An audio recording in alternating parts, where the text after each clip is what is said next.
राधे कृष्ण दोस्तों। पौष मास का गुरुवार है और गुरुवार के दिन हम तांबे के लोटे में थोड़ा सी हल्दी लेंगे और थोड़े से चावल लेंगे और थोड़ा गंगा जल लेके पूरा उसको जल से भरेंगे और फिर भगवान को अर्घ देंगे 8 बजे से पहले। जैसे कि मैं आपको डेली ही बता रही हूँ, 8 बजे से पहले अगर आप अर्घ देते हो तो 3 बार दीजिए और 8 बजे के बाद देते हो तो फिर एक क्षमा याचना का अर्घ आपको देना पड़ता है, 4 बार देते हैं। और फिर जो भी नीचे जल गिरता है गमले में या क्यारी में जिसमें भी आप देते हो, वो जल अंगूठे के सहारे लगाकर और अपने आज्ञा चक्र पर आपको लगाना है। और इसके बाद अश्लेषा नक्षत्र है, तो अश्लेषा नक्षत्र में हम नागकेसर के पेड़ के अगर हम प्रणाम करते हैं पौधे को तो हमें कई गुना फल मिलता है उसका, और हमें करना चाहिए। जो नक्षत्र पड़ता है अगर उस दिन उस नक्षत्र के पेड़ को हम प्रणाम भी करते हैं, मान लो हम पूजा अर्चना न कर पाए तो कोई बात नहीं, अगर हम प्रणाम भी करते हैं झुक के तो उससे हमें हमारी मनोकामना पूर्ण होती है और हमें उसका कई गुना फल मिलता है। और जैसा कि आप सब जानते हैं कि अब ये पौष मास सूर्य भगवान का महीना है, तो इस महीने में हम जितना भी सूर्य उपासना करेंगे हमें कई गुना फल मिलेगा। और रही गुरुवार की बात, तो आप किसी भी लक्ष्मी नारायण के मंदिर में जाके और पीला पुष्प या पीली मिठाई चढ़ाएंगे तो भी आपको बहुत फर्क पड़ेगा।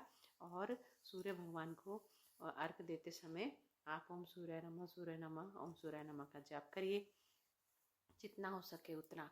और अगर मान लो आपको आदित्य स्त्रोत का पाठ आता है तो वो करिए, और नहीं आता तो कोई बात नहीं, यूट्यूब पे चला के भी आप आदित्य स्त्रोतम का पाठ घर में 3 बार पढ़ सकते हैं या सुन सकते हैं। ऐसा करने से भी आपको सूर्य भगवान की विशेष कृपा आपको मिलेगी। और जैसा कि मैंने आपको पहले भी बताया है कि इससे हमारा सूर्य जो ग्रह है उस सूर्य ग्रह को बल मिलेगा और हमारे रुके हुए काम होते चले जाएंगे। अब रही वास्तु अब टिप की बात, तो मैंने आपको किचन के बारे में बताया, झाड़ू के बारे में बताया। आज मैं आपको आपके घर के जो मेन आपका बेडरूम है उसके बारे में बता रही हूँ। बेडरूम का वास्तु दोष, कई हमारे बहुत सारे छोटे छोटे ऐसे दोष होते हैं जो हम नज़रअंदाज कर देते हैं, लेकिन इसकी नेगेटिविटी हमारे जीवन पे बहुत पड़ती है।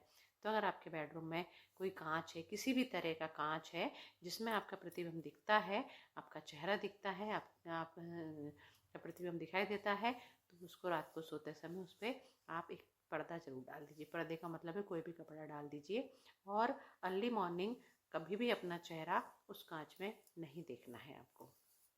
ये आप कर सकते हैं। संभव हो तो आप कांच हटा दीजिए और संभव ना हो तो कम से कम पर्दा तो जरूर डालिए। और बेडरूम में हमेशा चादर, अगर आपके जो बिछाने का चादर है वो वाइट रहे तो बहुत अच्छी बात है, और पिंक बेबी रहे तो भी बहुत अच्छी बात है। इससे आपका दाम्पत्य जीवन बहुत सुखमय होगा और बहुत ज़्यादा पॉजिटिविटी आएगी। देखिए, मैं छोटे छोटे उपाय आपको बताती हूँ और ऐसे उपाय बताती हूँ जो आप आराम से कर सकते हैं, जिसमें आपको कोई परेशानी नहीं आएगी। आप करके देखिए, रेगुलर करके देखिए आपको कितना बेनिफिट मिलता है। 45 दिन में हमें इसका रिजल्ट अपने आप सामने आने लगता है और दिखाई देता है। और मेरे अगर वीडियो आपको पसंद आ रहे हैं तो लाइक कीजिए और अपने रिश्तेदारों को, यार दोस्तों को शेयर भी कीजिए, और नए नए हैं तो सब्सक्राइब कीजिए। और आपकी ऐसे ही आपका प्रेम बना रहे,